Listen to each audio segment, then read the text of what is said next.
Hello everyone, John Aldridge here with Aldo Meets, episode 14 already. As you know, we've been delighted to have some great guests over the last year or so.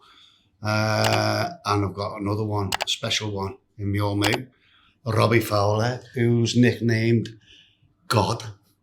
For one reason, because he is God. How are you, pal? I'm good, mate. And just to start, I have been called worse, by the way. No, you missed it so me, mate, yeah.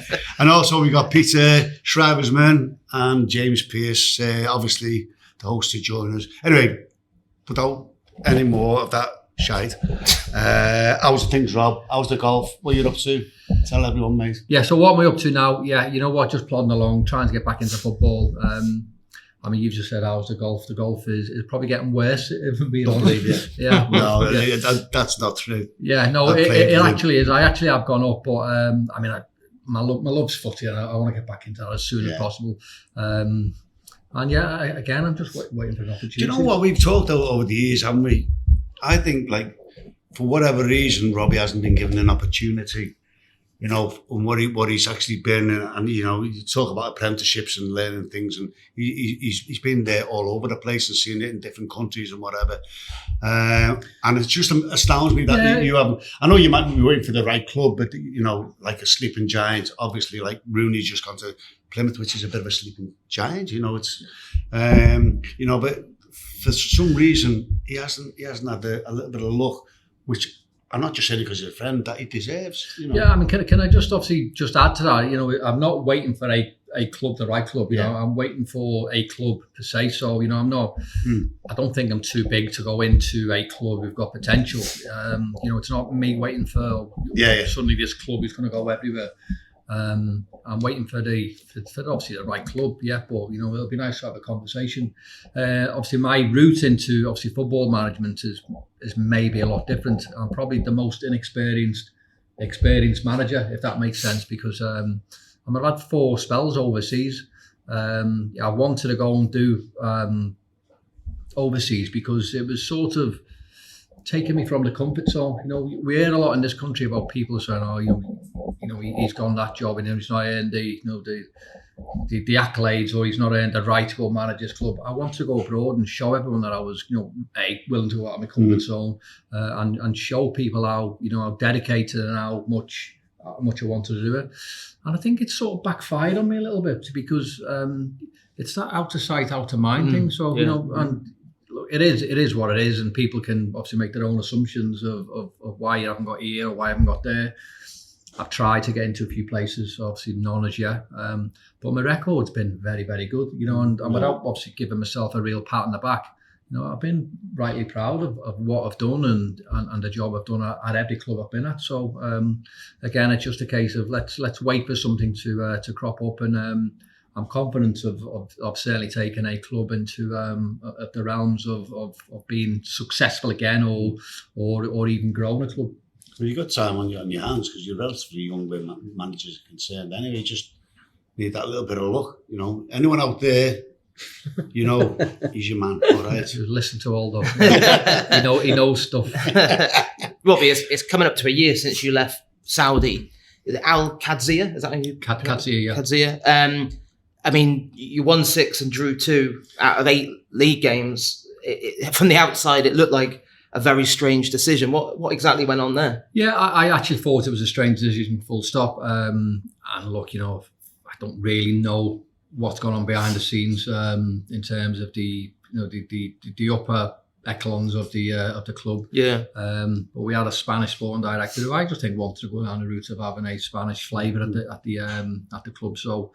I've got no qualms with that. You know, it's their club and they can really do what they want. But I'd heard for a while that they were trying to sort of get rid of me, in all fairness. And I think the timing of obviously my departure of Qadsiya was probably, we played all the tougher games, and it sounds stupid because it was early into the season, but we played all the tough games and we were good, we were solid, we were comfortable, and then we had a relatively run of a relatively easy run of playing all the weaker teams. So I just felt that was the time that he probably needed to get rid, because it probably would have looked worse if I would won a lot more games. Yeah. So I mean, my record over there was brilliant. And you've mentioned obviously league games and obviously cup games, and I mean, we had lots of friendlies as well.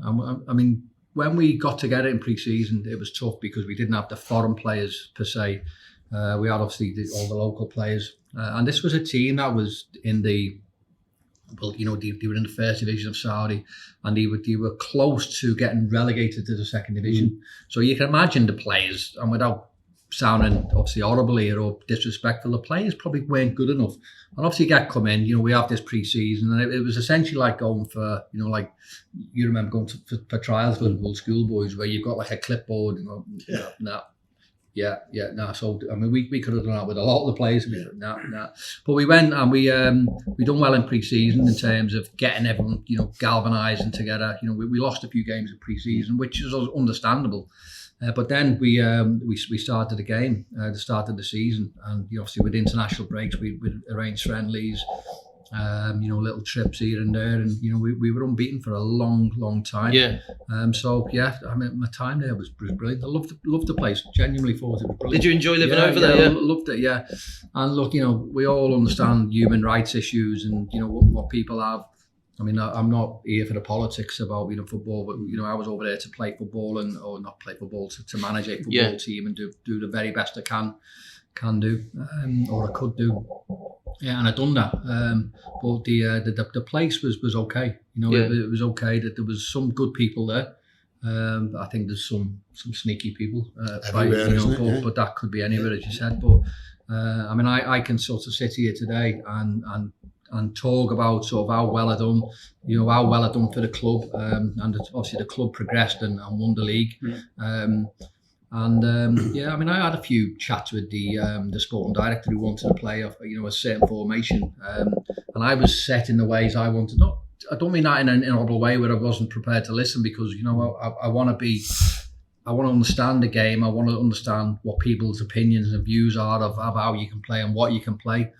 But I felt the best way for us to grow as a club was to play this formation. And obviously I think that was maybe one of the reasons the club wanted to play another way. And obviously when I went, they changed the formation, and out of the 20 games, I mean, they lost 8 games in the remainder of the season. And how they got promoted towards the end of the season, they went back to the way we were playing at the start. So fundamentally, so my way of playing was absolutely spot on, and the club, they went back to type, didn't it? Yeah, we've obviously seen a lot of top players go across the Saudi Pro League. It seems like it's not just a flash in the pan. Do you get the impression they are really serious about growing that league, so it is a real competitor? Yeah, I think so. And look, obviously I should be sat here absolutely condemning everyone, over there, and for the way sort of I felt I was maybe sort of lambasted at the club. But again, I want to speak really, really, positively about my experience over there. The players and the league want to compete with the best, and I've no doubt that they will do. And look, it's not going to be a click of the fingers and all of a sudden we're going to be the number one league in the world. They have a plan. The plan is to be a competitive league and probably be in the top maybe 10 within 5 years. And they'll do it. And how I see it, it's probably no different than what the Premier League done. So when the Premier League started, the Premier League had these big, hopes and ambitions of getting to be the best league in the world, because obviously the old league wasn't, was it? If we're being honest. But players came here. The Premier League spent money. Clubs end up spending money, bringing all the best players over here, and then all of a sudden the growth and the standard of the league became better. And it's no different to what Saudi are doing now. Same sort of plan, isn't it? Yeah.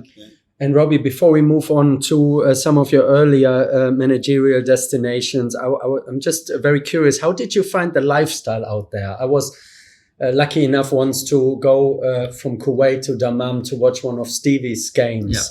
And although the experience was great, but I think it was something like 9 p.m., 41 degrees, 75% humidity. Yeah. You looked at Jordan Henderson and he was absolutely drenched before the first whistle went. So how did you find the conditions in that sense, and then your lifestyle out there? Yeah, conditions, yes. I think it's something you get used to. Look, it's not ideal, and it's not, in keeping how we want to see the best football games. But what I will say is, people adapt and people will grow into sort of that environment. Conditions wise, it's one of the issues that people say you don't get many people in the crowds, or in the ground. Sorry, that the crowds are sort of very sparse. When the big teams play, I'm telling you that the country stops and stands still, and everyone's sort of intrigued with how this game will play. So you've probably got four or five top teams. When they play, I mean, everyone's talking about them, and the stadiums will be full. One of the problems that you have is, again, it's like a bit of a propaganda issue where people go, "Oh, the league's this, the league's that," and then they'll show you, camera angles of the stadium or the stadia. Now, one of the problems that you do have, and it will change because, by all accounts, they're going to try everything to get to the World Cup. So the stadium will need to improve. And I think that, for me, is one of the problems that they've got. And it's because of that reason, you don't see the full crowds all the time. Because you've just mentioned it, it's 8 p.m., 9 p.m., it's still 41 degrees. And it's too warm to sit in the stadium. I sat there and I didn't move, and it was literally running down me. It is not a very enjoyable experience. I mean, I hope it was sweaty tonight. But I mean, look, that's how I see it. To be fair, and I think that's the propaganda issue. So when it is 30, 40 degrees, it's hard for people to go and sit in the stadium and just silly. And that's why you can't have games in the afternoon, because it's just generally too hot. It's just too warm. And the stadiums will change. It will get cooler. We see it in Qatar with the air conditioning system. They'll have that in Saudi, and when you see that, the crowds will be, they'll go because they are massively interested in football. They really are. Yeah, no, absolutely. And I mean, looking at the other places you've been in the past, it seems like the weather must have been a key factor in your decision making. I mean, 2011, Thailand, Muang Thong United. How was that experience? Again, loved it. And you know what? I think everywhere I've been, I've enjoyed it because I've wanted to go and do it, and I've wanted to, again, it's go out of that comfort zone and show people. Sure. I'm one of them, whereas when I go places, whether it's you're going to have you drink with your mates, or whether it's going, go to a family party, I want to embrace everything, and I want to do everything that's right. So, I mean, that's my sort of, my drive into football clubs and countries. Okay, I've been to India, Thailand, Australia, and Saudi, but I've wanted to embrace the culture. I've wanted to embrace what people make a big thing about culture, in terms of going into India. I mean, India was tough because it was COVID, and we were based in the hotel. We couldn't leave the hotel other than to play games and train.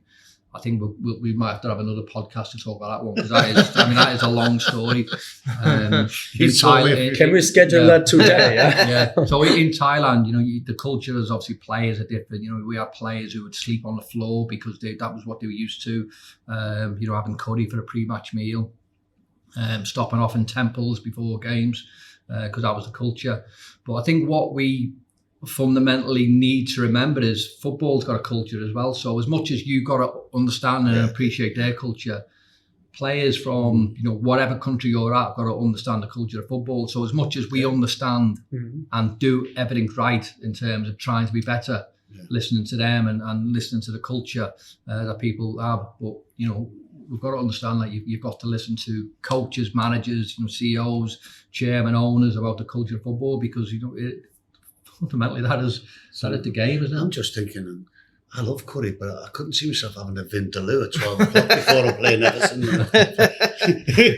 your stomach now before kickoff's giving it a bit of bifters, but imagine having a vindaloo. Doesn't go well, Rob. In most podcasts, John tells us all about how culturally different things were for him when he went to Spain, right? Yeah. That was quite a big change for you. But the places that you've been gives you like a mega wide understanding of how different areas of the world work and the people. I mean, surely that's a selling point for you, right? That cultural awareness. Absolutely. And look, it'll be interesting to see what Aldo says here, by the way, because, as much as we're brought up in this country about, having your pastas, your rice, your chickens, your meats to try and bring protein. I bet years ago in Spain, I bet you were having paella, weren't you, with like all, that's just like when I went to Spain, I couldn't believe how advanced they were within that department. You know what I mean? The eating, before games, the night before, the day of a game. Even when you were travelling, all that, it was so scientific compared to when we were at Anfield. On a Friday before playing a Saturday, we're having Scotch pies and beans. Gorgeous, don't get me wrong. Beans are all right. Scotch pie, I'm not too sure, with brown sauce all over it and all that. But it was what it was. And then of a match day, you'd have like chicken or, to be fair, Rushy and Barnes used to have the biggest fucking steak I've ever seen. Can you swear on here, by the way? I've never seen. I had to buy me tongue before you talking about like curries and you've got a shitty hours at the best of times. But they had the biggest steaks at 12 o'clock before probably when you blame was still the same, and half a chicken in the Holiday Inn, half a chicken would be roasted chicken, not full chicken. But look, and then rice pudding afterwards if you wanted it. But that's where Liverpool were. I'm not a slip with everyone. Even like the night before, you mentioned Russia having steak for the pre-match, but I like having steak and chips the night before. Even after games, Ronnie Moran would come round on the team bus and say, "What do you want? Was chicken, fish, or pie, wasn't it?" Yeah, that's right. And your dad come and remember stopping off at a chippy on the way home after the game. The first chippy, the nearest chippy to the ground, and it was helmet. One helmet would come out with it. Obviously, big helmet was our coach driver. Yeah, and obviously, and all this came with chips, by the way. So, and I don't really know where to put it. You know what I mean? And it's it's lovely, wasn't it? Oh yeah, it always seemed to be better after games. It was lovely, yeah. Especially when you won. You'd have a few cans of lager as well in the fridge and all. Is all right. And a Carlsberg one. And you mentioned before the time in Australia. I mean, when you took over at Brisbane, I think they finished second bottom the year before. You took them to fourth place before the pandemic struck. I mean, it was obviously the disappointing end the way it kind of it petered out. But it was a successful period, wasn't it, in terms of transforming their fortunes and. Yeah, and look, I said before how proud I am about everywhere I've been to. Again, I want to go out of the comfort zone. I know I've mentioned this, but I went over to Australia because it was my first real chance. Obviously I'd been in Thailand, but I've been back over here wanting to do all my coaching badges, and I've got everything now. I've got obviously the pro license. I just completed the diploma in football management as well. So I wanted to do all them. So I went obviously go to Australia. So the team was, they finished second bottom. They'd conceded 77 goals, 77 or 78 goals in I think 28 games. Which is horrendous. So people think me playing the way I played, I'm going to be like really offensive, but I'm not stupid enough to build teams, and straight away, this needs to stop. We need to build from the back, try and be defensively solid, and try and sort of work up the pitch in terms of controlling areas of that middle of the pitch, and then having the correct, firepower up top. And it was something that again I was rightly proud of. We finished, or we were third in the league. COVID struck. Obviously, I had to come home. I ended up losing my job because of COVID. So I think if it wasn't for COVID, I think I'd probably be managing Liverpool by now. I think. I was just obviously so happy with the trajectory I was going. Yeah. Proud of the way we played. Proud of the way I changed again a culture of a club who was shipping goals left, right, and centre and getting beat. By silly score lines.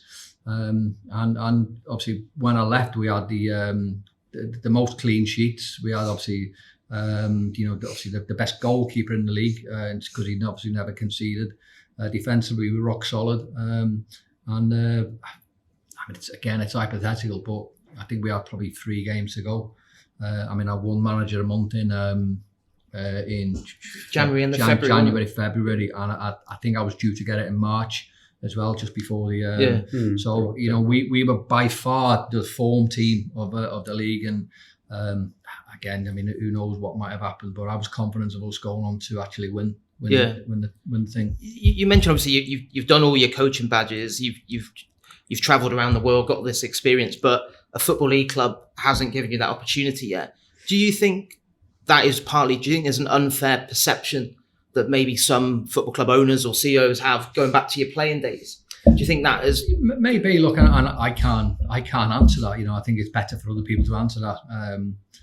What you see with me is obviously not necessarily what you get. You know, I'm so different to what people's perception and public opinion of me is. You know, and all I will tell you. I mean, I hope I hope he tells you anyway. So. But when, look, you know, can't count on Aldo. Yeah. I mean, seriously, all depends if he had his CBD this morning or not as well. But I'm one of them. Look, you know, I think.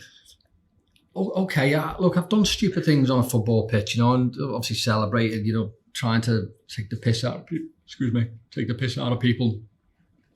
And look, you know, it's wrong, you know, don't get me wrong, and it's not something that I've ever sort of put my hand up and said, I know it's the right thing to do. But I know that's probably the wrong, but I go into a football club and I think if you've got a dressing room full of robots, then it's probably not a dressing room I want to be in. Mm-hmm. So I think you need maybe characters in a dressing room to sort of lighten the atmosphere up and make things better.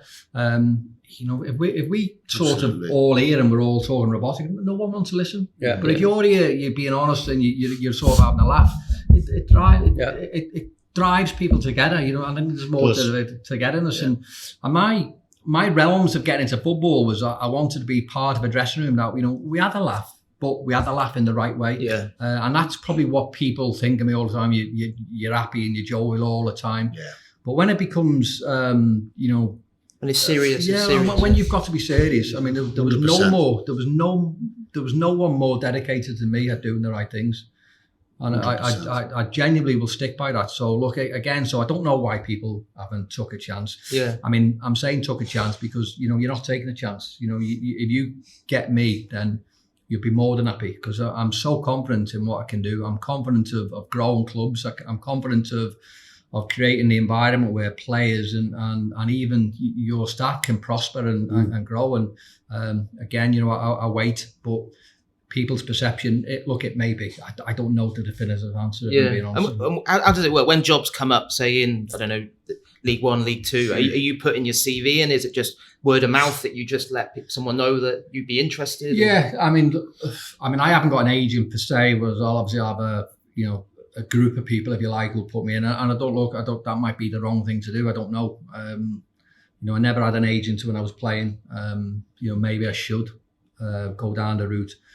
But look, again, I'll plod along. I'll do what I need to do, and I'll wait for this opportunity. And I will get one, you know, because I mean, I'll knock doors down. I have put my name in for other jobs. I threw my CVs in. I mean, I've had some probably not great replies back. I won't mention who, but you know, I've had obviously people ignore them. But my theory or way into football is, look, you know, if you've got someone and you're going to speak to a club, and someone, again, not sounding big-headed here, but if I put my CV in, just have a chat. Yeah. You know, absolutely. Yeah. If you don't like me after a chat, then fair enough. But if you just sort of maybe throw my CV away, or, you know, throw my number away just because I don't like him, but then, I mean, that's wrong. And football should never be like that. Just have a chat, you know, and I can talk to you about my philosophy, my remit, my ways of creating the correct atmosphere and environment that clubs can grow. Because what will it be? It'll be 20, 30 minutes maximum. Yeah, I hate ignorance and I hate ignorant people, and anything that deserves a little telephone call or just thanks very much, but or yes or no. Costs nothing. Yeah, costs absolutely nothing. Robbie, spot on there. And I'm not being listen, come and talk to me. You know, I mean, obviously it's their own choice, and we can live with that. But it is the case of pick up a phone, and if you don't like me after that, it's absolutely fair play. And I've got no problem with that. Just before the end of the first part of our podcast, you are alluding to your style being not just like the team, but also creating an environment where the club improves and changes and so on. So with that in mind, there's a few managers that might spring to mind from which you might get some inspiration. But which was the manager that you played for that you learned most from, maybe with this in mind? You know what? I don't think I've learned more from one. I think I've learned from every single one, if I'm being honest. And I think that's probably the beauty of me. I'm clever when it comes to football. So, I can take things in. I mean, I'm big on man management. I genuinely believe if you're a great man manager, the players will run a little bit more for you. I think this day and age as well, you become more of a counsellor. I was more what Robbie's saying. That was down my roots as well. Yeah. Knowing the players, one on one. You know what I mean? What he needs and what he needed and what he, you know what I mean? Man management and inspiring them, giving them the confidence and motivation. Yeah.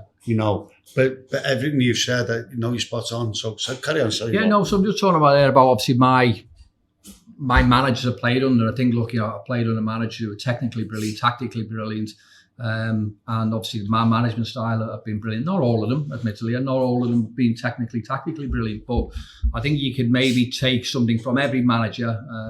I love Graham Souness for giving me my chance, and for his man managing me as a young team, getting into the team was exceptional. You go on, obviously, God rest his soul, Gerard Houllier, tactically was brilliant. Rafa Benitez, tactically was unbelievable. Maybe a little bit cold, and I don't mean that in an horrible way. I just mean that in so straight-laced in terms of, football. And it was just solely football. But my favourite manager was Roy Evans. I genuinely loved Roy Evans because I don't know whether it was an old Liverpool trait, but his theory and his remit about life at Liverpool was, look, if you go out there and play the way you can, people will sit up and take notice, and people will fear you. And so we went into games confident of what we could do, because Roy gave us this unbelievable, amount of confidence to go out there and play the way you can. Whereas football changes, and I think nowadays you look at games and you look at managers and they all come in and they do, video, to do analysis on the opposition, and I think that is a must now. I genuinely think it is. But there's also something to say, well, look, we've got to sort of analyse what we do best as well, as a football team, and what you do best as a football player, because this is what you need to do. So you can go and analyse the opposition, but if you don't play the way you can, then I think that's just irrelevant. So if you go and play the way you can, and do that, then you sort of go into that game more confidence. Whereas back to if you're, analysing some teams and you put this video session on about, and again, no disrespect to the likes of the Coventry, Southamptons and, teams like that. As Liverpool players, we should be beating them. Or as Liverpool Football Club, we should be beating them. Then all of a sudden we're watching videos on these, and then you come out thinking, oh, these are brilliant. Yeah. And I know something can go into your head and you think, well, you've still got to do that. But you should always finish a meeting with obviously your positives and your plus points, because if you come out of a meeting and you've just done nothing but talk about how good the opposition are, and look, we can all put clips together of how good anyone is. We've seen it all with players over the years, haven't we? So if you put clips together of certain teams and how good they are, you'll come out maybe beating them a little bit. Do you know it was like that? Tranmere, Johnny King, God rest his soul, great fella Johnny. I love playing for him. But every time we played a team, he'd have a meeting and he'd have a clipboard telling you all about how good they were. And I'm thinking, fuck me. Where's the toilet? About 2 hours before the game. When Robbie's right, you've got to be aware of what they can do, but not drilled. Yeah. Because psychologically in football, that has a big bearing on how you approach a match, how you get into the match, isn't it? Yeah. And you should be analysing yourself as well and telling you how good you are as well. Anyway, that was the first part of the show. Aldo meets with the great Roberto Fowler. Fowler. Maybe we call myself Roberto Fowler. Roberto Fowler. And we'll be back with part 2 shortly.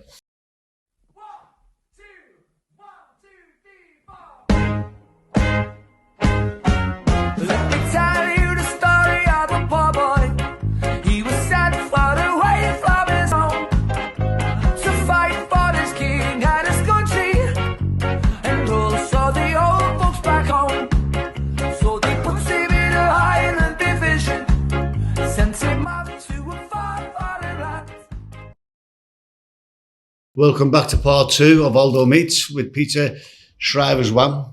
Is that right, Schriewersmann? Yeah, sounds a bit close enough, wasn't it? Close enough. Say Peter. I've seen that for ages. I've been telling him that for 13 episodes. Peter Schriewersmann, James Pearce and Robbie Fowler.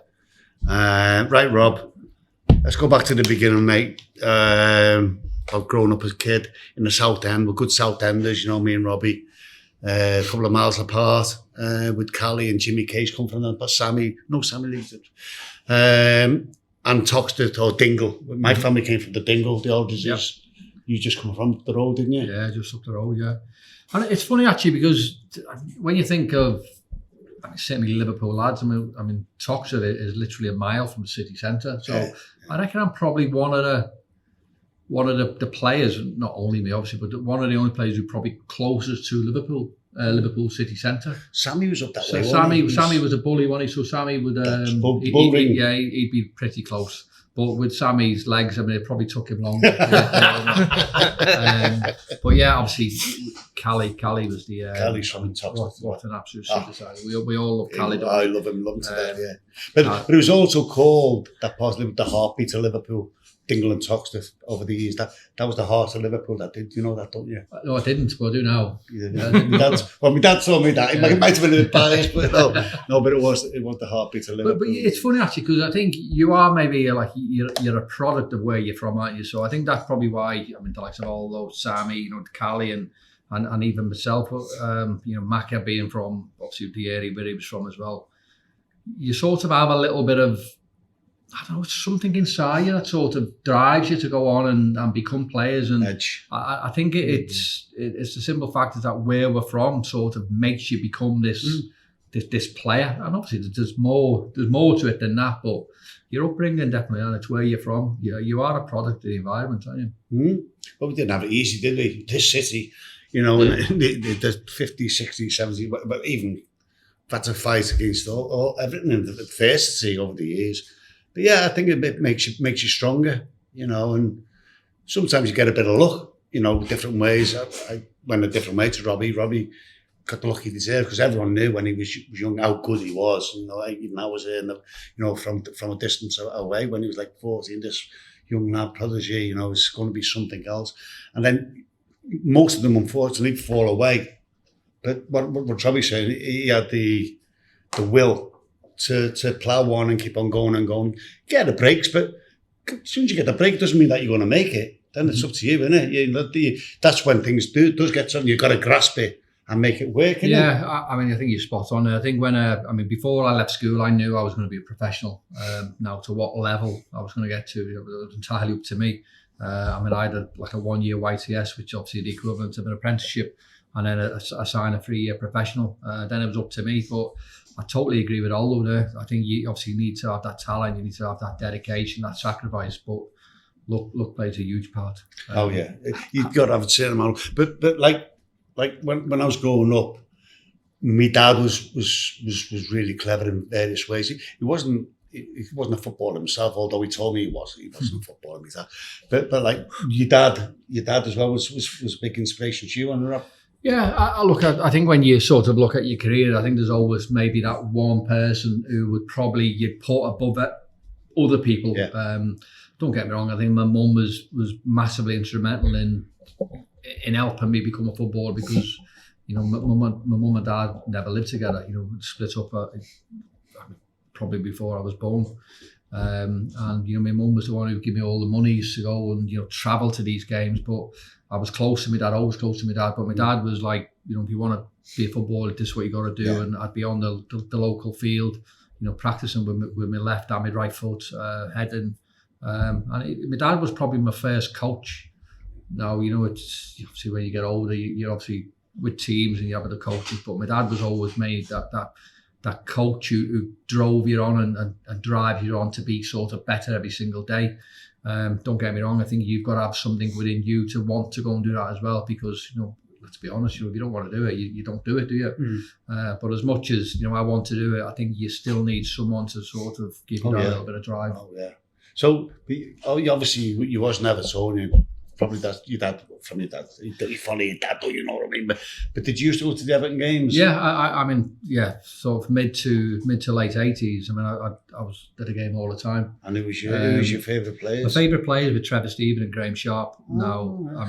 Because I've seen a bit of myself in them. Trevor Stephen, because he was like tricky, and Graham Sharp because he scored goals, and I love goal scorers. That's not to say I wasn't like a bitter blue who like hated Liverpool. I mean, I was quite lucky in the 80s with growing up, and Everton and Liverpool were by far the best teams anyway.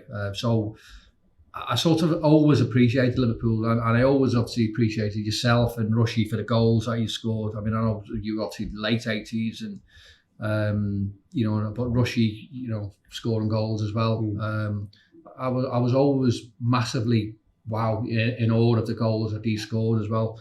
And look, I'd go to the game with obviously my uncles, my dad. My dad was a blue, but all my dad was like the black sheep of the family. I'm not sure can you say that anymore? I think you can, can't you? I don't know. Apologies if people get offended, but my dad's family were all red. Yeah, all reds, and my dad was a blue, so he went against the grain.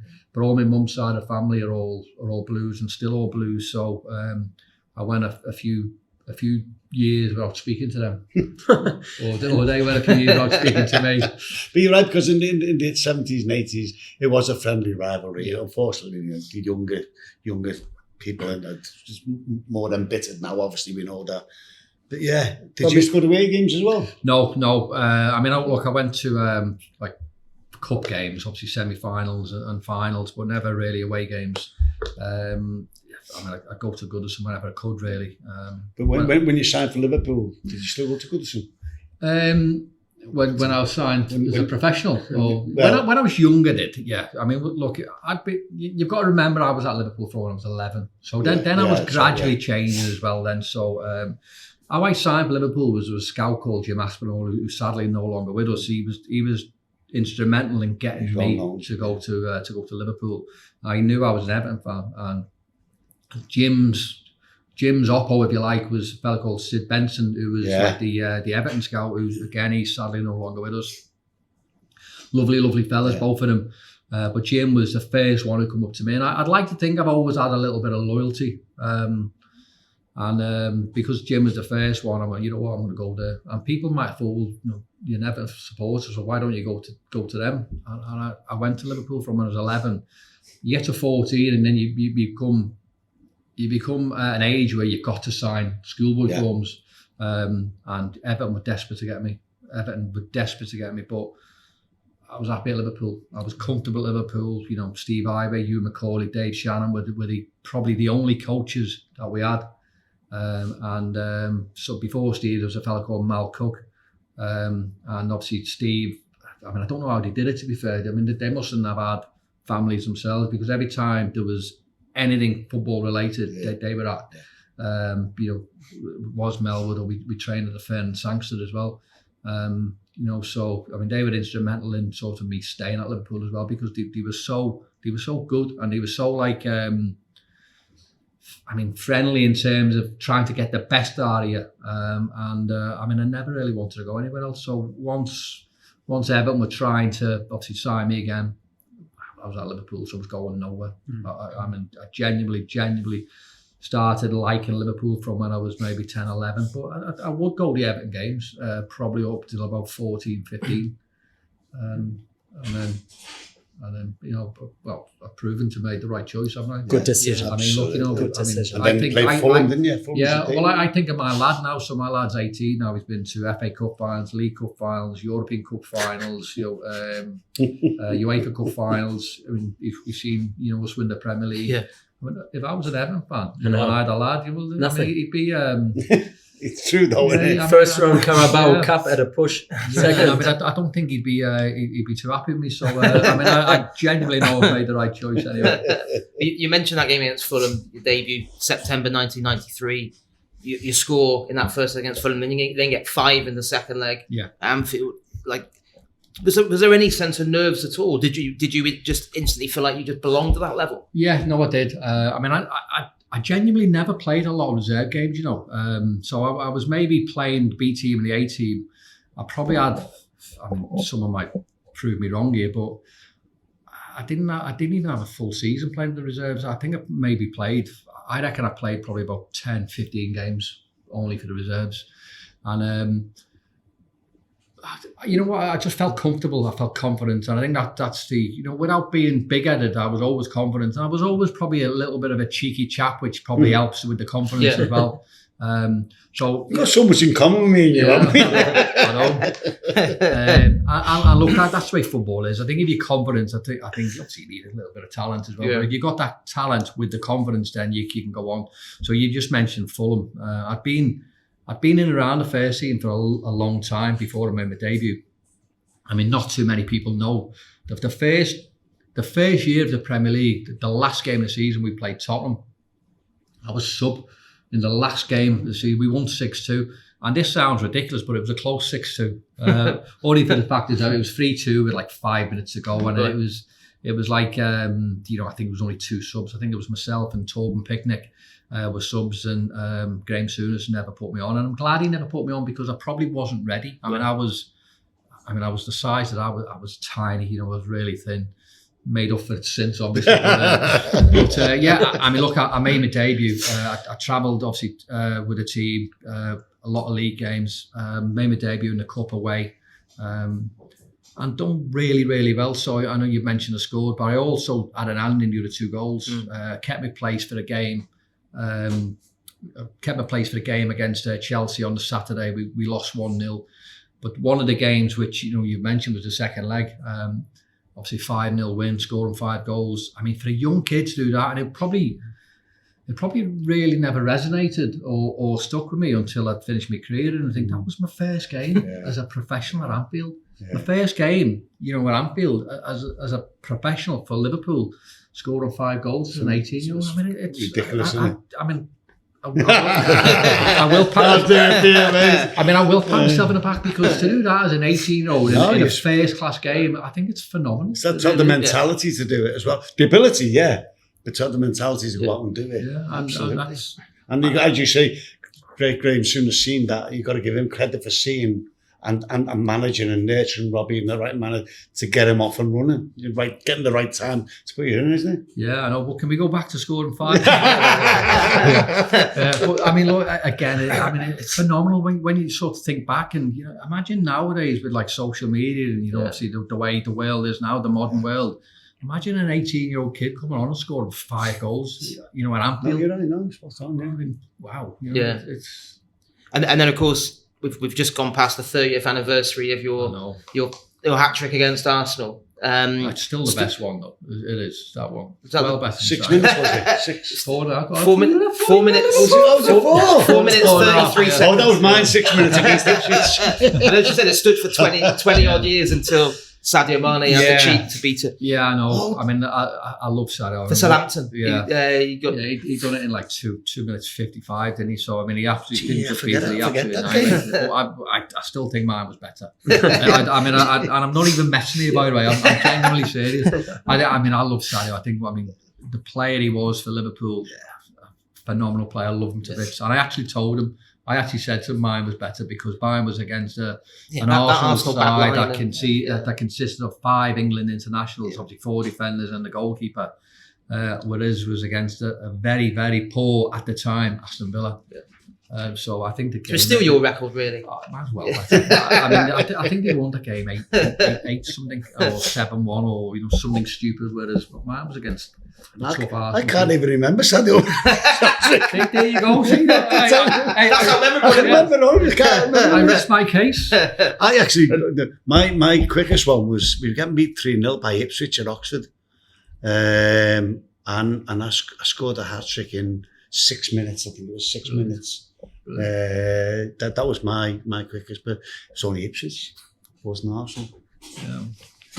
And then of course you win your first major trophy when Liverpool beat Bolton in the League Cup final at Wembley, and obviously Steve McManaman, your good mate, was sensational that day, didn't he, when he scored both goals? Was it special sharing that journey with him, because obviously both of you had come from the youth section, and suddenly your lives are suddenly changed? Yeah, I mean, obviously Macca's a little bit older than me. I think we've got to obviously mention how Macca was. I first met Macca when we were playing for Liverpool schoolboys. I think he was playing for the under-14s and I was playing for the under-11s, and we went to Holland as a group of schoolboy teams, so under-11s, under-14s. I think we first met each other then.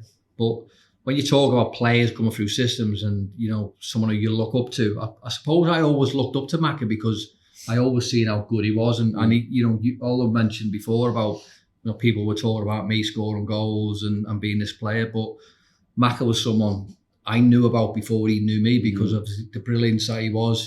His record at youth football was brilliant, and obviously getting into the team, obviously being both local lads, and he sort of took me under his wing, and I mean to this day. I mean, I love Macca, genuinely do. I think he's a great lad. He's helped me in so many ways in terms of growing and developing as a player. I'm not ashamed to admit this. I think he, when you talk about the great players out, we've all played under, and you mentioned the likes of Ken Dalglish, Stevie G, Barnes, probably Barnes, all the greatest players who you could have an argument for saying who's the best player to played with, and I always put Macca as mine. Now, I'm not saying he was better than Kenny, or I'm not saying he was better than Stephen, but he was the best for me. So every player will have sort of their own individual reason why this player's. I mean, Rushy would say Kenny was his best player because of the amount of goals he scored. But I mean, Macca was my favourite player playing for Liverpool. He was brilliant. He was sensational. I do think he's underappreciated in general in terms of when people talk about the greats. Yeah. Maybe that's because as a team you didn't win as much as you probably could and should have done, and also obviously because he goes to Real Madrid, and at the time the Bosman thing was new, wasn't it? Yeah, but don't forget, no one knows about that. I'm sure. I think Macca's going to come on a podcast and learn the club was. They tried to sell him the year before, weren't they? The club was to blame for that, and we'll put that out when he comes in. He can put it across, because a lot of people held a grudge against him, didn't they? And I'm thinking, unfairly, they don't know the true story, about Steve. I agree with Robbie. Technically, what a fantastic player. And he went on to great things as well. But what did say about him as well? You Macca, obviously being a local lad, playing for Liverpool and being a player that we all knew he was brilliant. But to go over and play for Real Madrid, who were classed as the Galacticos then, and not look out of place, tells you everything you need to know about Macca. Yeah, a phenomenal player. And you won back-to-back PFA Young Player of the Year awards. Things like that must mean a lot when you're getting voted for by your peers.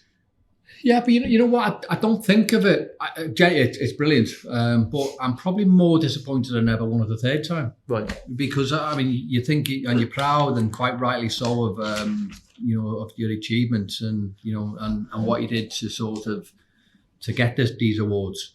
But I think the third year, I think I'd scored 20 odd 30 goals again, so probably should have had it then. So I mean, that probably would have been a better hat-trick for me as well. So as much as sit here and quite rightly proud, and very humble about getting picked by your peers as one of the young players, I'm probably disappointed that I never won it the third time, because I probably should have done, in all honesty. We were going to talk about the FA Cup final, but I don't want to talk about that. No, I don't. No, the spice balls and all that bollocks. Have you still got your white suit? Exactly. You know what I have? Well, I mean, I'm saying I've got it, right? And it's actually in the Football Museum in Manchester. Is it? Yeah. Yeah. And I should get it back and put it in the Club Museum, really, so people can start throwing tomatoes. When I think of football, look, I grew up on the FA Cup. That was the first trophy I ever wanted to win, was the FA Cup. I love special the FA one. Cup. Yeah. And I mean, you're obviously a little bit older than me, Aldo, so you might tell me. I think it was maybe 79. Was it Stoke or Sunderland got to the final? Sunderland. I think Stoke might have done it as well a year or two before. And Stoke was the manager, wasn't it? Not Stoke. No, Stoke. Yeah, Stoke was. Yes, sorry, I tell a lie. But a team had white suits on. Southampton, but I don't know what. I think if someone wants to, look into that, someone definitely wore cream did they win suits. I think they won it. But if you win that final, nobody ever talks about the suits. Look, I won't talk about it. Look, they still celebrate it. Yeah, but I mean, we go back to obviously the suits, and I mean, just blame James. Yeah, I mean, the probably sad thing about it was, I mean, getting to an FA Cup final, everything's about. We used to get like the suits for nothing, right? And I was like, go and wear these suits. Yeah. You're going to parade them on Cup final day. I think we were the first club in the history of the FA Cup to actually pay for our own suits. We actually bought them as well. Our money. We paid for them ourselves. I'm saying, wow. I mean, so that's where that makes it even greater. Proudest investments there, Robbie. So that's what it was. So I mean, a lot of people just got rid of theirs, and I kept mine. For some reason, I tried it on years later, and it fitted me so much. It must have been swimming on me when I wore it. I mean, you can imagine sort of mid-90s, everything was massive. Anyway, you look at all the kits, baggy stuff on it. Yeah. I mean, I must have been walking down Wembley Way dressed like MC Hammer. Honestly, it must have been huge. And obviously, the Football Museum just got in touch and said, "Can we borrow it?" And it's still in the Football Museum now. And you go from that to when you got fined by UEFA for the T-shirt showing the support for the Dockers. Yeah. Yeah, I mean, again, that was Macca, and Macca's uncle was about to lose his job down the docks, and Macca just come up to me before I think it was before a pre-match meal it was, and say, put these shirts on tonight, and we were always going to win the game. And after we win the game, we'll take the shirts off, and when you're doing a lap of honour after the match, we'll show people, and we'll get the plight out there that way. And me being me, just got carried away and scored a goal and just lifted it up. And I think the advert, if you like, or the advertisement, and the amount of people that went out to it, I mean, it just sort of raised real awareness to people who were having a tough time and about to lose their jobs. And it was down to Macca again, because he wanted to sort of get out there. Macca's uncle was a dog, so it was for me a genuinely great cause. What did they fine you? I think I got fined probably about maybe about €10,000, or I don't even know it was euros at the time. I had to pay. Yeah, I can't even remember. I have to say, well worth it. Yeah. I think to make such statement, you just show, again, we talked earlier about where you are from and the people that you respect, and that sense of, actually, we talked about it before we came on the podcast as well, what makes Scousers special, sticking together, support. You got that platform, you score that goal to show that. I think it's well worth the penalty. That was it. I mean, you just mentioned platform. I couldn't think of that word before, but that was what it was. So give this platform to sort of highlight this course. And I mean, even now, how long ago was it? It was 20, 30 years, longer. And people still come up to me now talking about we have the Castle in town now, which is obviously the Dockers bar, if you like, and you go in there. Bad, haven't it? I don't know. I've never been in it. Well, that's taking you there, wouldn't it? That's going to be the agenda, mate. Never been in it. So that is still going strong, and it's thanks to the donations that people still give for this course. And Robbie, how many players that are as driven and competitive as you debate with the referee about if it was a penalty or not, which is what you got a UEFA Fair Play Award for? I mean, that says a lot about you as well. Well, yeah. I mean, I think it's funny now, because if you take that challenge now and put it in the modern game, I think it's probably a penalty. Okay. Now, and it's probably because he's got in your way. Yeah, and I sort of, I've jumped over the keeper and lost my balance, and at the time I didn't think it was a penalty. Excuse me, I didn't think it was a penalty. But if I think back now, if I'd have just ran straight, I'd have hit myself or hit him. Yeah. Now, if I'd have just ran into him, well, that's what they do. I might have got sent off myself. So I just felt, I want to score. And you'll know this, so if I'm going round the keeper, if the keeper touches me, I want to stay on my feet. I want to try and score, because I love scoring goals. Yeah. Now, the game has maybe changed a little bit now, whereas if he touches you, everyone's going straight down. Whether it's a penalty or not, that's another debate. One the weekend, one the Anthony Gordon, one that was very, very similar to what you did, didn't it? Similar. Was it? I think he could have stayed on his feet. But in our day, and you're right, you don't see many players doing that. We used to go, when the goalie comes out, he's out of position, you go round him, it's goal. Yeah. You take it too wide, it's going to be hard, but they don't do it now. Would you say they play for the penalties?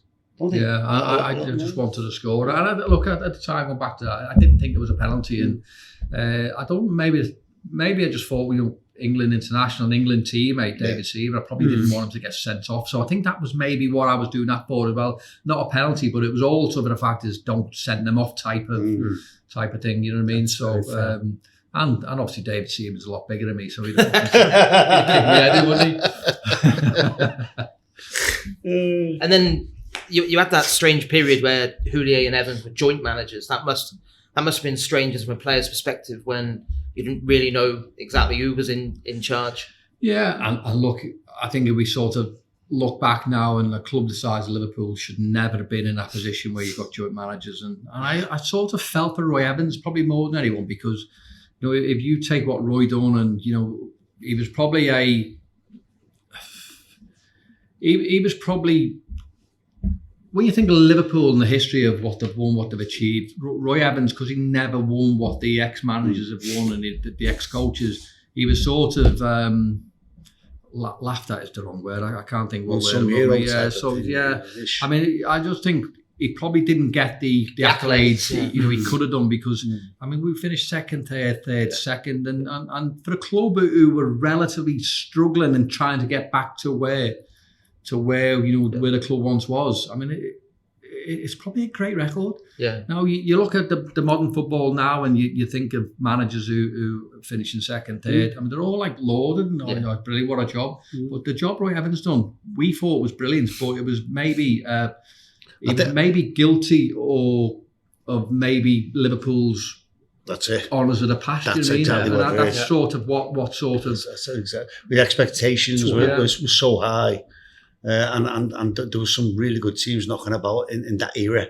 Liverpool, we'd lost our way. I wouldn't say lost our way, but we'd been caught up, wouldn't we? I don't think that's. I mean, look, people can decide. We always thought we were a good side and probably could have been a little bit better in terms of what we won. But it was certainly not through the lack of effort from certainly from Roy's tenor. I mean, Roy was brilliant. I've got a lot of time for him. Great fella, brilliant. Yeah. Well, who would you? I'm just looking at the players you played alongside, Rob. Collymore, Michael, Rushy, Emileski as well. Yeah, who was your favourite one? I mean, I learned so much from every player, if I'm being honest. And I think this is what you talked before about being a manager. You probably take something from every manager you played under. And I'd like to think I was clever enough to sort of learn from every player. You've got a football, but as forward, as a centre forward, like I played holding the line a lot in my career, but then I really enjoyed playing off it, like Billy Hamilton and Rockers, the big talls, playing off him, like you did with them in many ways. It's just the way your favourites is, or when you're winning things. And I'm looking, who was the best for you then, rather than saying your favourite? Who was the best for you to play alongside to get your goals? Again, I mean, look, this is not an easy. Sorry. I mean, I will say this is easy for me to say. It's not easy in terms of the players I played, because I played with great players. I mean, Michael was a great player. Emil was brilliant in terms of what he brought to the game. I mean, I've mentioned Maka. Rushy was phenomenal. He really was.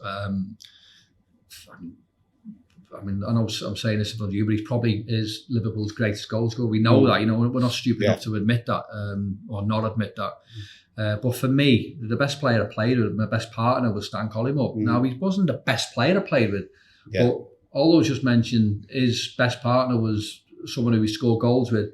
Again, Rushy's was Kenny. And I probably think of my most prolific time, I was partnered by Stan. Now, it was... very fruitful in terms of the goals and the goals that we scored as a partnership, the goals I scored as an individual. But I'd like to think we sort of complement each other very well as well, because, as much as I score goals, I'd like to think I had more in the locker. I could drop. I was not bad in the air. I could bring other players into the game. And obviously with Stan, I knew sort of Stan could do that as well. So I sort of knew what he could do, and I knew what I could do better, and sort of let Stan do what he needed to do to sort of try and make me score goals. So we sort of worked really, really well in tandem. Yeah, I'll go with that. Yeah, I'll go with that. Well, that's the end of part 2, which went very, very quickly. We'll see you in part 3.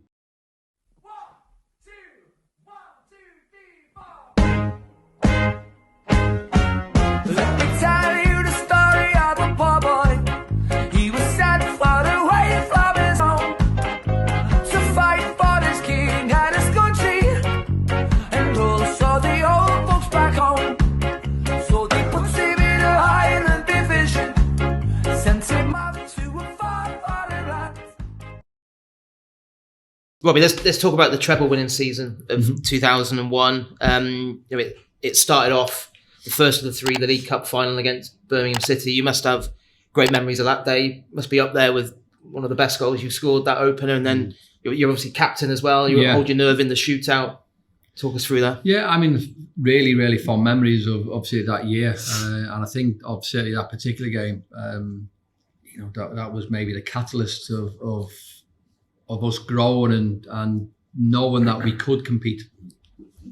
Okay, Birmingham were, a championship club at the time, but it was a tough game. I remember being tough, and I think it was comfortable in terms of we were into this. I think it was pretty early when the goal this early, and then it was it's a tough game this, and he made it really hard, and obviously the equaliser.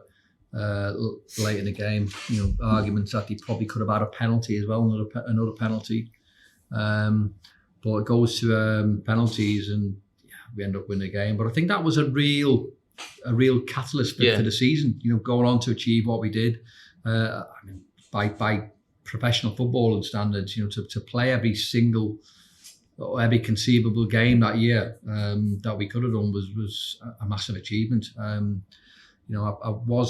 didn't start as many games as what I would have liked. I wanted to start every game. I was greedy, and I would never sort of apologise for that. I wanted to play every single game. That's the way I was. I didn't want to sit on my arse and collect wages. I wanted to be the hero. I wanted to score goals. I wanted to be the main man. Again, it's not an egotistical, No, but that's what strikers. What strikers want. If you haven't got them traits, then you shouldn't be a striker. Yeah. That's the way it works, Robin. It? Yeah, no, absolutely. And we'll talk about other finals as well. But I more than played my part in that year. Scored in 2 finals. We'll talk. But I'm sure you'll go to questions, but I don't really want to talk now. The Alaves final. Yeah, that was a crazy game, wasn't it? The Alaves final. Yeah. They all ended up, didn't they, that season? That all went to penalties. You had obviously Michael Owen's late double against the Arsenal. Michael Owen won. The Alaves one, no, that was the golden. I think it might have been a silver goal or a golden goal when we scored.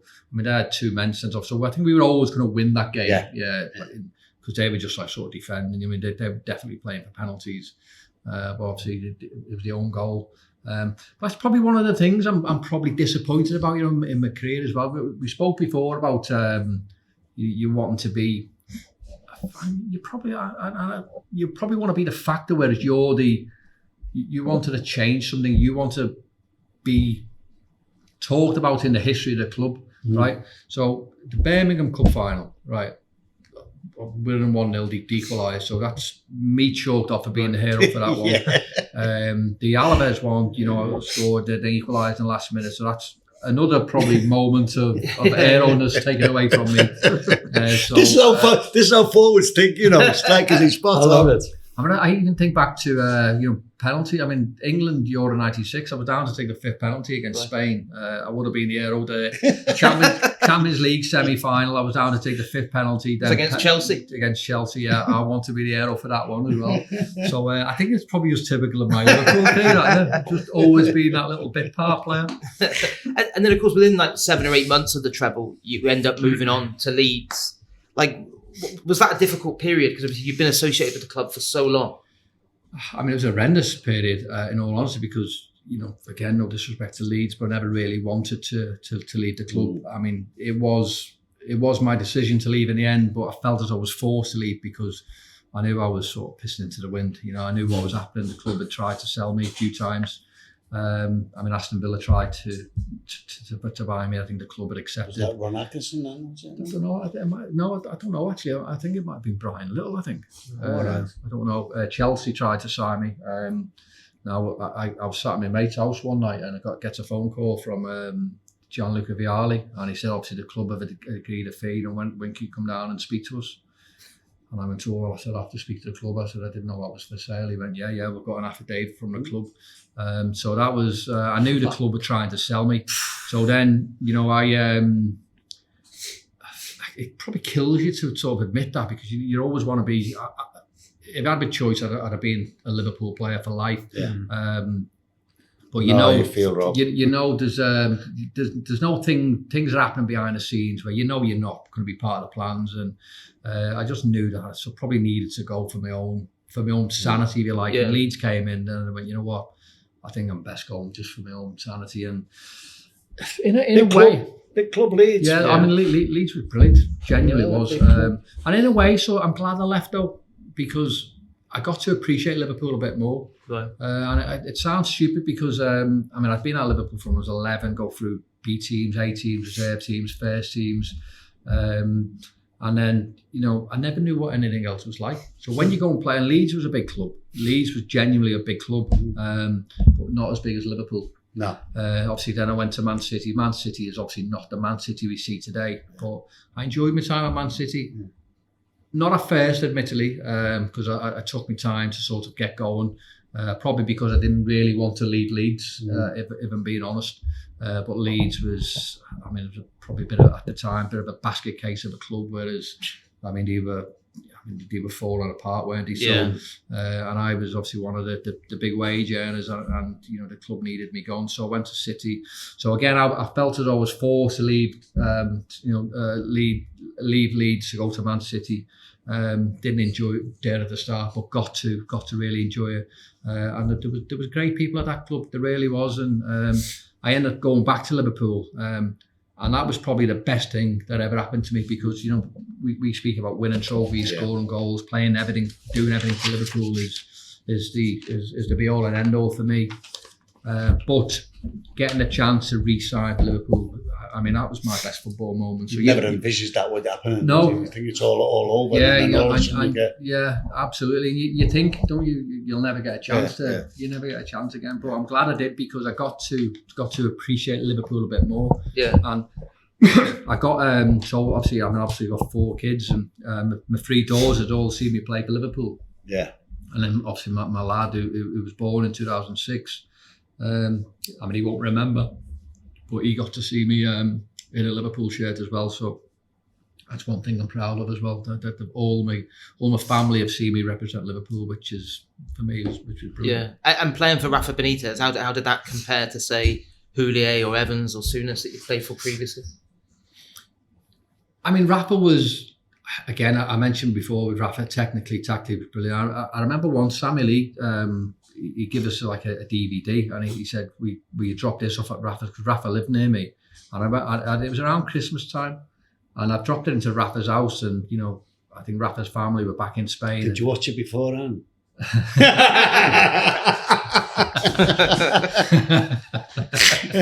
Brilliant. So anyway, I've got this DVD, and I go to Rafa's house, and obviously his family are back in Spain. And Rafa invited me in, and I goes into his living room, and he's got this big television on there. He's got a television here and a television there. He's got like 2 computers in front of him, and all of them have different games on. And he's just like so intense with football, and I think, wow, you know what I mean? Is this what it takes to be like a great manager? Yeah. So look, I've got so much time for Rafa. I think he can be a bit cold. He can be a little bit heartless at times, but Rafa's. I think his remit is, I'm not here to be liked. I'm here to do a job, and I think that's probably what Rafa took into his role as a manager, sort of everywhere he's been. Technically, he was brilliant. But a little bit cold, but I don't like saying anything bad about him because he brought me back.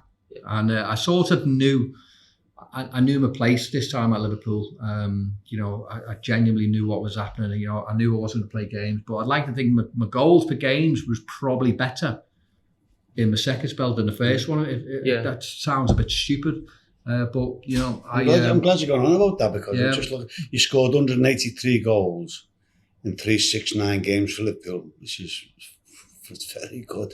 Makes you the 7th highest goal scorer in the club's history. You surpassed the 30 goal mark in 3 successive seasons.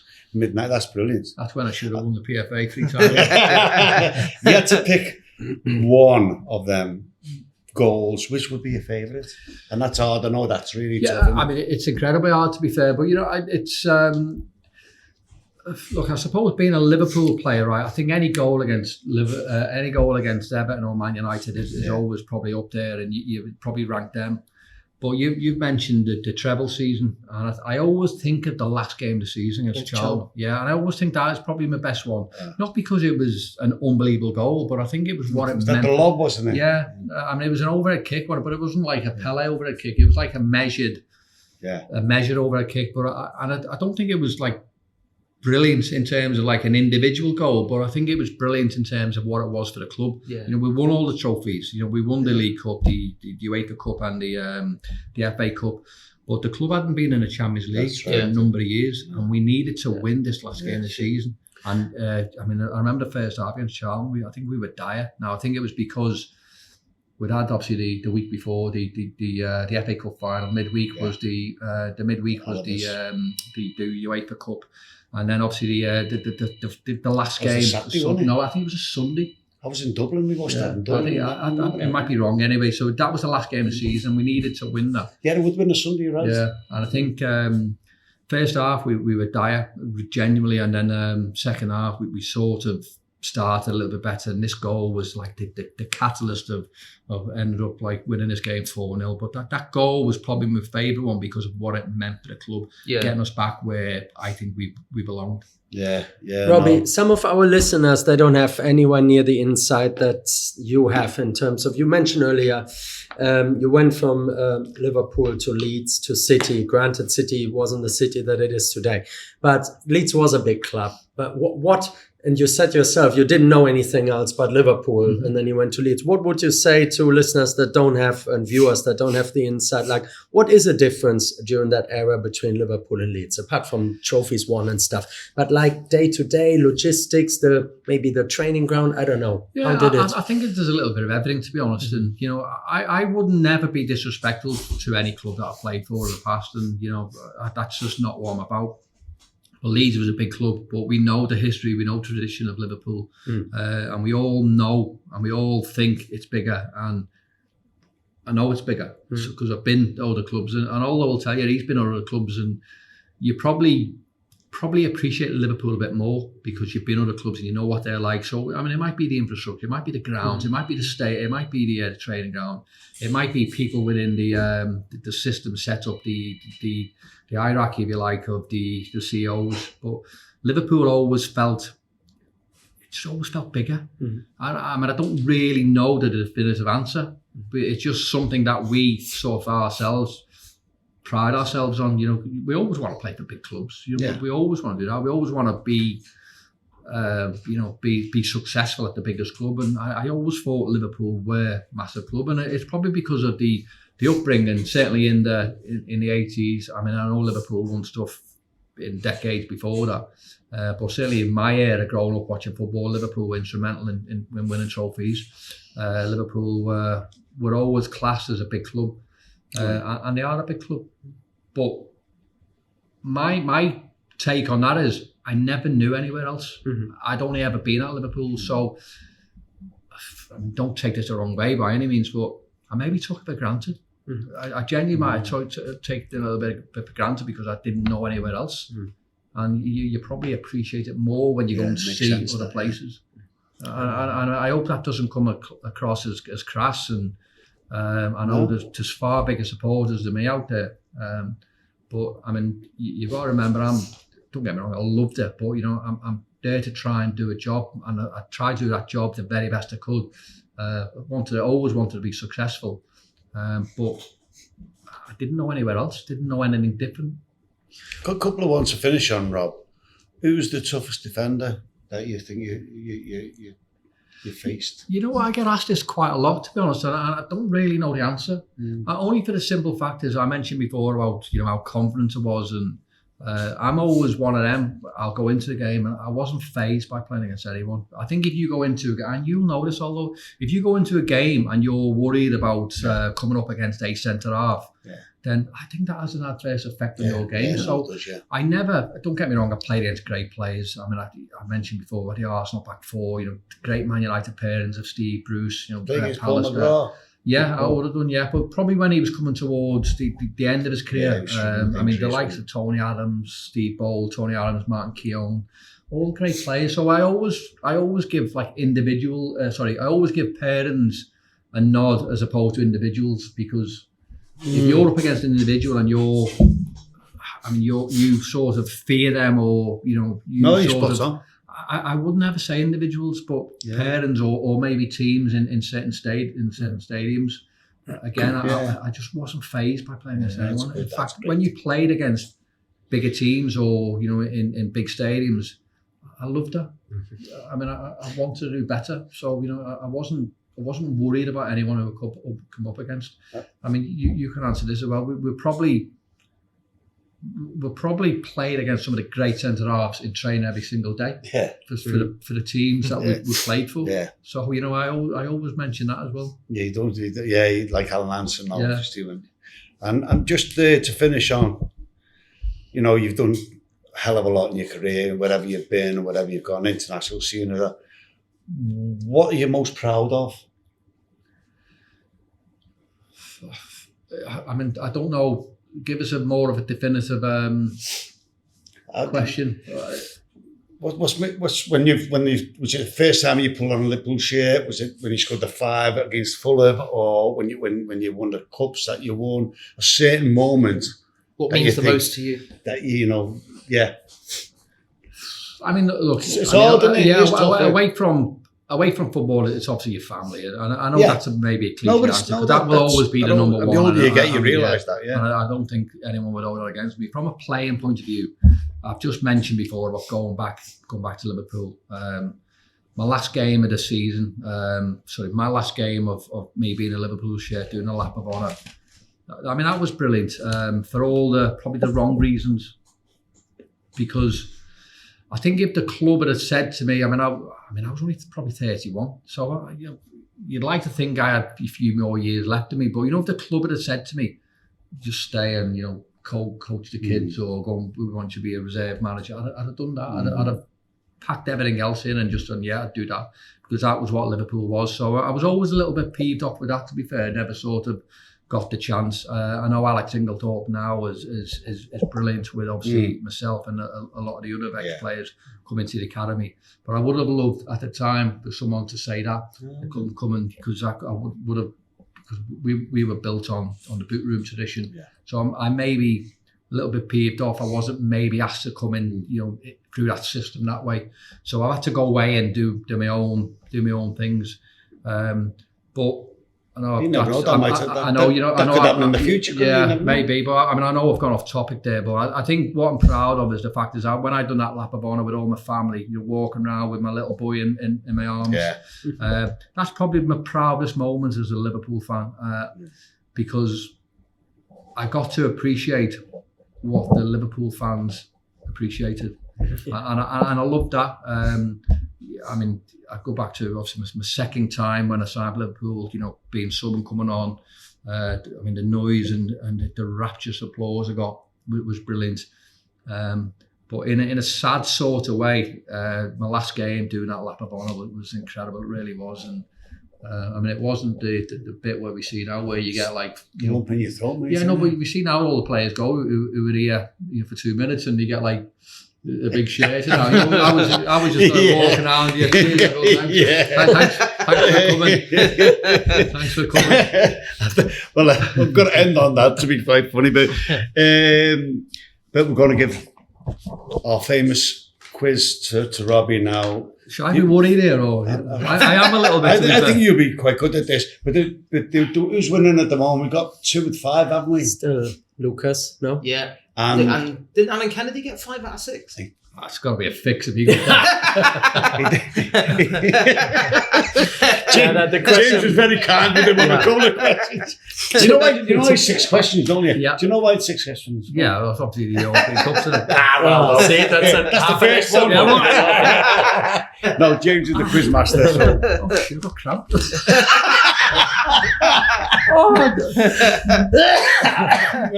Yeah, no more. Yeah, I'll give you tongue. I can't reach that. It's been a long podcast. Right, number 1. Against which club did you score the most goals during your Liverpool career? 14 it was, if that helps. Oh God! I mean, it's either Arsenal or Aston Villa. Correct. It's one of those two. League goals. Just goals in total. I'll go Aston Villa. Correct. Nice. Yeah. Oh, good start. Number 2. How many England caps did you win? Oh shit!